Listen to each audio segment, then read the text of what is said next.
1460 WVOX. Stay tuned now for the Racing for Heroes radio show with host Brett Morash on 1460 WVOX. Hey everybody, it's Brett Morash. We're hitting off the new year full speed ahead. We're going to be talking with some folks today. We're here on 1460 AM, streaming worldwide on VOX.com, and we're on Facebook Live as well. So our first guest is no stranger to Race for Heroes. He's a longtime friend. It is Tony Lacy, who served in the U.S. Army. We'll talk a little bit about that and about what he's up to now. But what he's really here to talk about today is rally car racing. And for those of you who've never seen rally car racing, I suggest you go look at YouTube right now and look up rally car crashes, and then that's the way to start. So anyway, it's usually better than that. So Tony, you're on the line, right? I am. So I don't know if that was a good intro, but I do want you to know that when I'm having a tough day, like I like to go watch rally car crashes, and especially the ones that happen in wintertime, those always seem to be the best. Yeah, we all watch a lot of those crash videos. It seems like in rally the crashes are more spectacular a lot. They're energetic, and I'm always more. I mean, not only the crashes, I mean, because as you know, racing, that's a piece of it, right? But the way that the spectators always seem to defy death is always amazing to me. Right. Well, I'll tell you what, I mean, I've had a few offs, and the video, you always hope that you off in a place, if it's a good off, you hope somebody got video of it, you know. People like to see it, and you know, it draws in people to your sites and stuff. So and I've been fortunate with my offs that they haven't been too spectacular. Yeah. Last night I actually put together a little Instagram thing and the history of my car, and I posted the two. I think it has two incidents on there that both led to me rebuilding the car. So, well, as you know, our executive assistant Arian has put together a TikTok page for Racing for Heroes, and so hopefully we can have like just over TikToks of your offs on the track. Right. I'm still trying to figure. I'm still figuring out Instagram. I can't even try that TikTok stuff yet. That's because we're old, brother. We gotta get Adam. We're gonna get Adam Benaway on it though. Adam's really good, and so is Jimmy Sprecher. He's also pretty good at the Instagram stuff. I figured I just can't get the music on there, so I'll figure that out soon. 100%. Hey, before we really get into rally, I just want to remind listeners. So you served in the U.S. Army, and you did signals intelligence, in particular with the Special Forces, correct? Yes. Yeah, I did it 22 years. Just a little while, and obviously retired from that, and are on your second career now. Are you doing the same sort of work with? I know you just left L3Com, but where are you now? So I'm with a smaller company now. It's the same stuff. I still work with the DoD. I help ensure that they have the right equipment for the right job. So it's fun. I get to work with soldiers on a daily, weekly basis, and I get to see the latest in technology. So, that's amazing. And you're based out of the Bragg area? Is that right? I am. I live here in a little community called Bun Level, North Carolina. We're about 15 minutes away from Fort Bragg. So I did have an office, right outside Fort Bragg, but now I'll be working from a different location. So. Well, Tony, that'll confuse the terrorists if they're looking for you. So that's good. Right. Although I've been texting the wrong cell phone, and I'm sure somebody's laughing because now they have like not only WVOX's phone number, but also my mother-in-law's, because I mistakenly typed it in the other day. So I'm glad someone's not calling her during the show. But yes, so tell us about rally. I know there's some stuff coming up this year. Tell us what's going on. Yeah, so we got a really good season coming up this year. We have 2 cars starting the season off. We may have 3 later in, or we may have 1 or none. You never know how racing goes. 100%. Right. So I'll be driving of course, we call my car the War Pig, and then we have a non-turbo car that Jordan runs. Yeah. And we'll be starting the season off down in South Carolina on March 5th at one of the more challenging rallies here on the East Coast. It's called Sand Blast. Mm-hmm. And it's one of 2 things. It's either sandy and dusty or muddy and swampy. depending on the weather, of course, leading up to it. And we have a good history at this rally. We always tend to get a car on the podium, one of the two.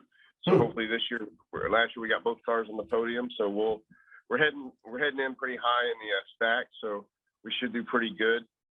There's some new competitors coming out, and we'll have a good run at it. There you go. It's our local rally, so we're really hoping to get support from the local community and getting more of our veterans down there. We usually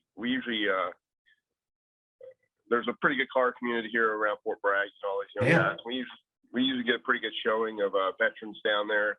They come hang out for the day, and there's a local shop down there called Dissident Custom Motorcycles. My brother served with the owner and one of the owners, and they support us, let us use their shop, and their motorcycle club usually kind of hosts a get together for us, and all the veterans come together. Oh, very good.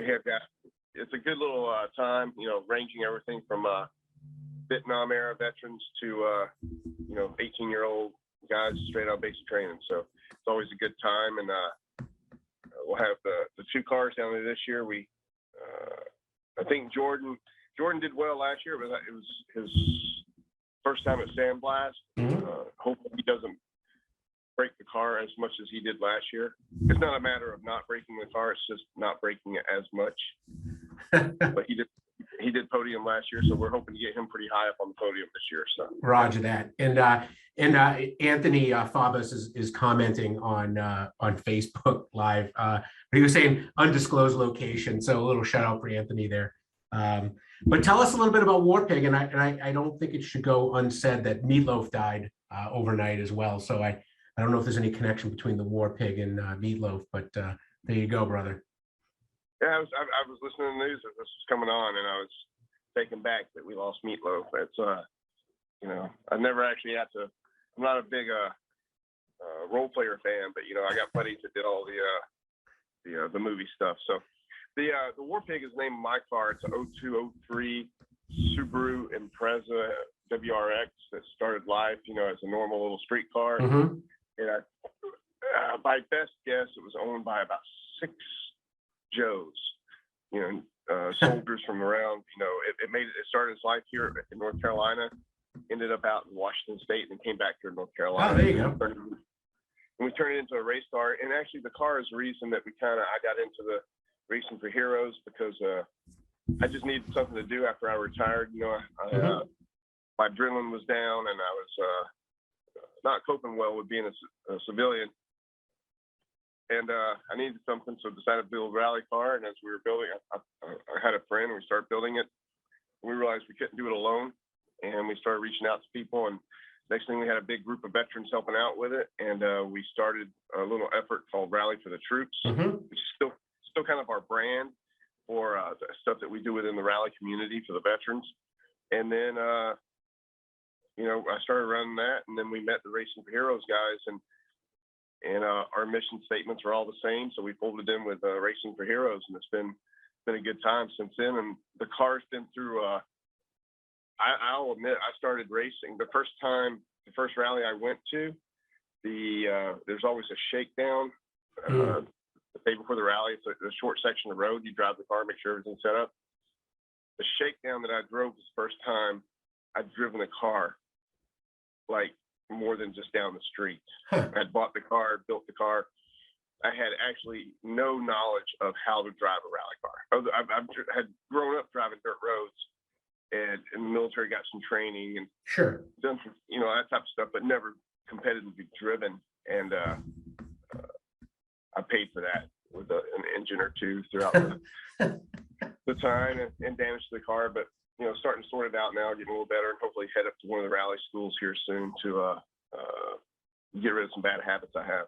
So yeah, but I think it's important. And one of the things you started with, though, was sort of that adrenaline rush. And I if you talk to like Mike Evach or any of the guys, or Jimmy, they'll tell you it's that adrenaline rush you get, where it really stimulates the brain in a way that you need. And it's done in a way that, it's risk, of course, the way the race cars are, but it's controlled risk. But I think that's one of our big pieces of the motorsports therapy stuff that we do.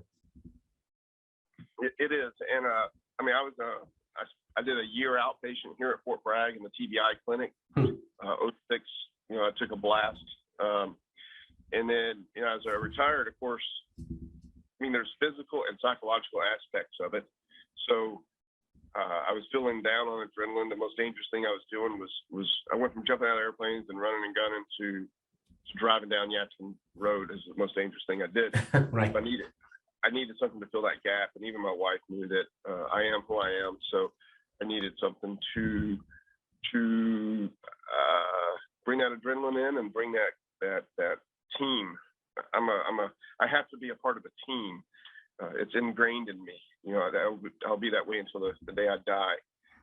I'm not a loner. I'm a team player. So I like to be part of that team.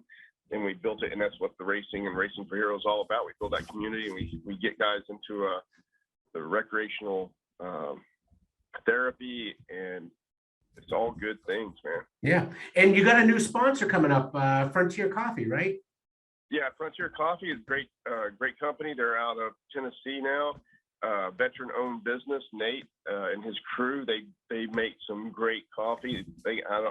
I'm not technically. I like coffee, but I can't say about beans and all that. This guy can, and he knows how to roast them. And you know, there's another veteran-owned coffee company out there that's getting into rally this year. So we'll have 2 veteran-owned coffee companies supporting some rally efforts. That's great. No, listen, and as you know, I was in the Navy, so you know, coffee is life for us. So I'm going to order some when I get home. Awesome. And we have a great partnership coming out this year. They'll be selling a branded Racing for Heroes coffee for us, and hopefully some of the listeners or folks out there will give some of that a try, and the proceeds will go to helping our programs. Yeah, for sure. And listen, we're very appreciative of that, and I'm sure we'll hear more in the coming weeks and months about Frontier Coffee. With that, Tony, any saved rounds before we have our next guest? No, I'll let you get on. Thanks for the time on the radio, and I hope everybody out there has a great day. And we got some weather coming in here, so my kids are home and they're excited about some snow here in a bit. Oh my gosh, you guys don't deal well with snow, not like we do up north. So, God bless you. I feel great with it. Oh, well, you got a rally car though. Most people down there, train wreck. All right, man. All right, thanks, Tony. Good luck, brother. All right, everyone. That was Tony Lacy, rally car driver, U.S. Army veteran, and just great man about town. With that, we have our second guest on. It is Paul Malcolmb, who I met for the first time during the Thanksgiving Jamboree we had last year. Him and his wife. He is just such a wonderful person. I took his wife off-road with my kids in our Land Cruiser, and we almost killed everyone, but that's for a story for another time. Although it does show the supremacy of the Land Cruiser. Anyway, with that, Paul, are you on the line, brother? I am indeed. And Brett, she had a ball. You don't have to be bashful about it. She had an awesome time. Well, we did get to check out my wife's car, and usually she's cruising around malls and stuff like that, but it just shows you that even the Land Cruiser that's usually kind of like pretty straight stick is just an amazing vehicle, and I can't speak highly enough about it. There you go.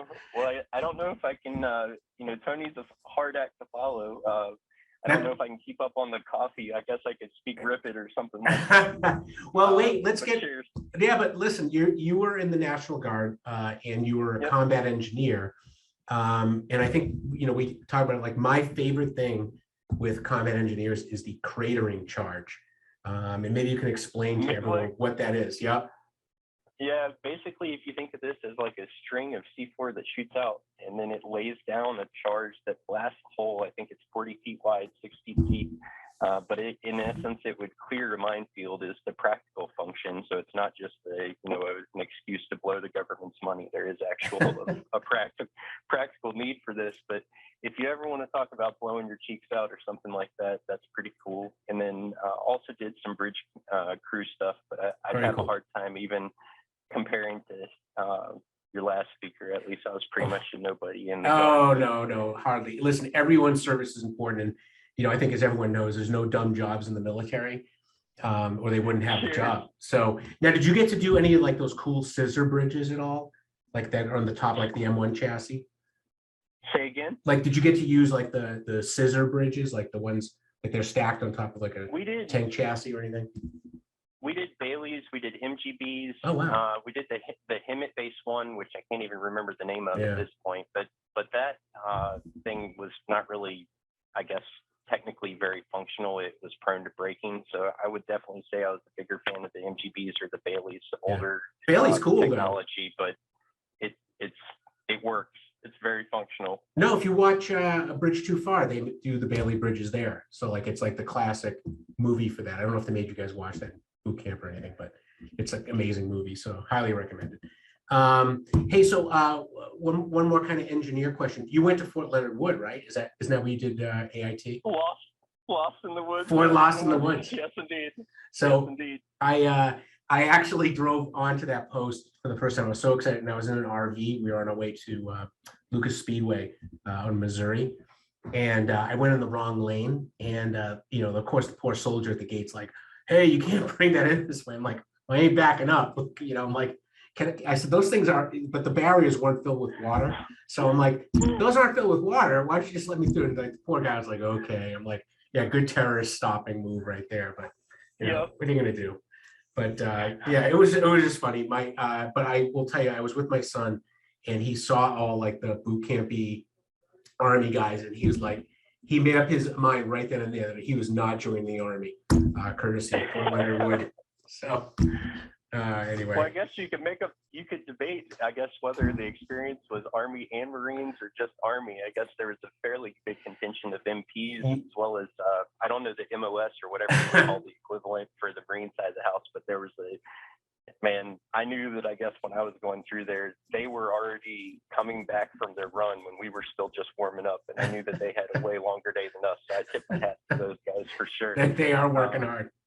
So that's just the way it goes. But now that you've made the transition though, like you are now a civilian and you're working in cyber world. Yes, sir. Yes, sir. Supporting United Airlines currently. Been through the gambit of GE previously.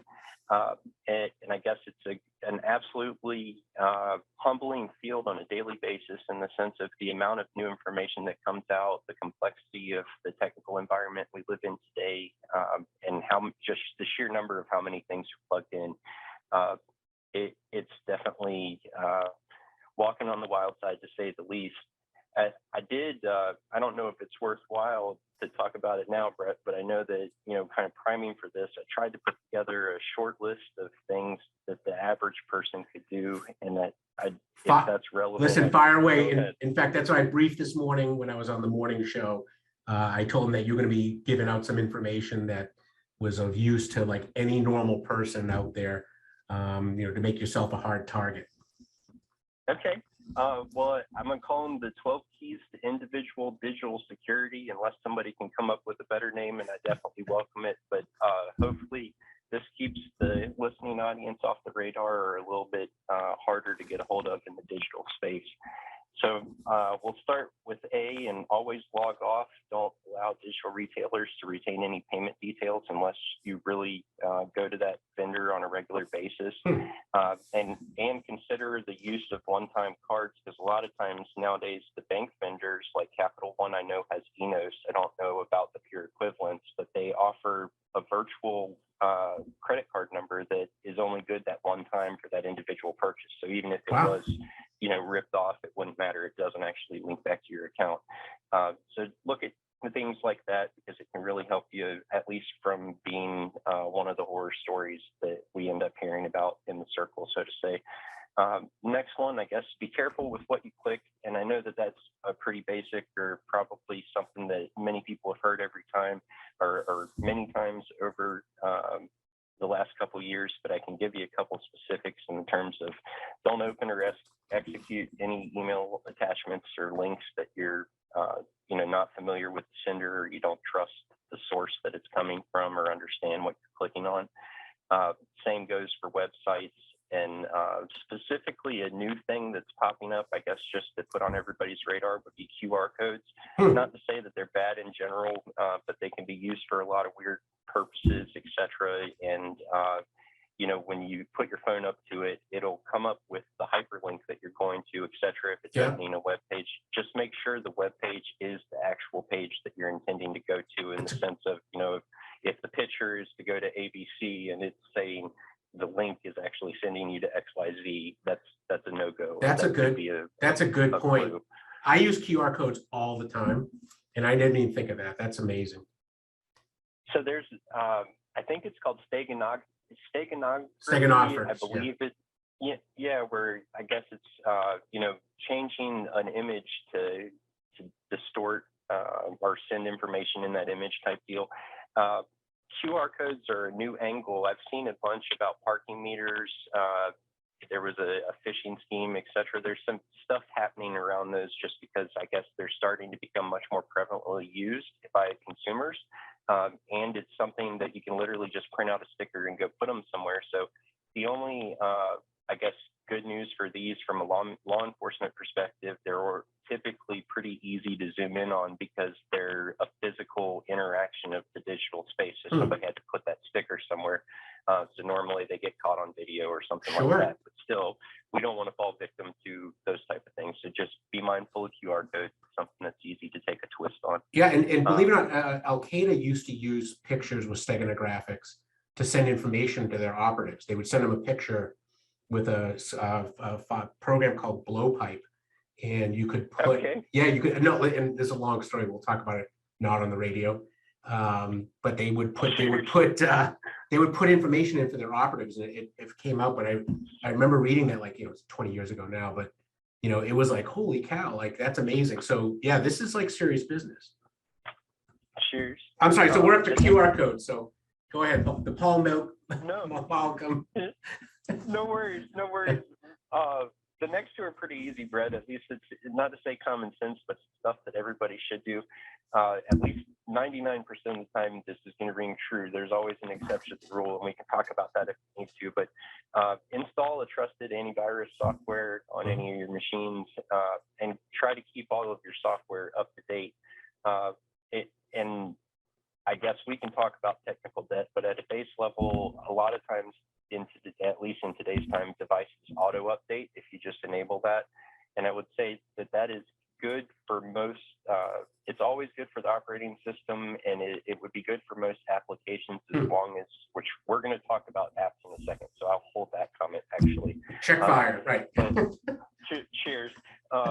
The next one, I guess, is more digital hygiene in general, that of how we interact with digital spaces. And I would say that always lock your device when you're not using it. And people don't think about this. They just get up from their machine and walk away, especially if they're in an office where they feel like they're in a trusted space where, everybody is friends.